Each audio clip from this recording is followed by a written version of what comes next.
Welcome to the Slop Farm. Enjoy the video. You start by ensuring the game and platform are ready. Update Rivals to the latest version and sign into your account so settings sync. Once done, choose the input that supports aim assist, usually a controller. Make sure drivers or firmware are current.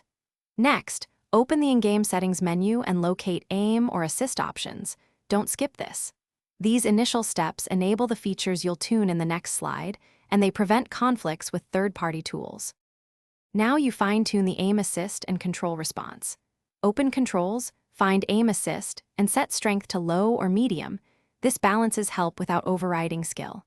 Then adjust horizontal and vertical sensitivity.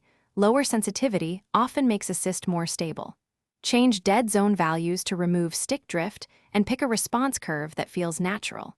Test these values in a practice arena or bot match because live play reveals subtle issues. Finish by saving your control profile and running several real matches to confirm consistency.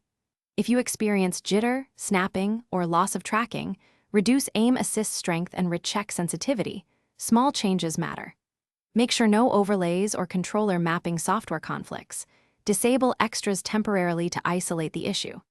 If problems persist, revert to your saved profile or reset controls to defaults and rebuild settings step by step. One quick troubleshooting tip.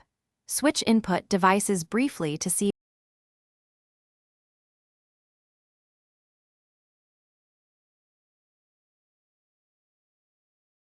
Thanks for watching. Consider subscribing if we helped you today.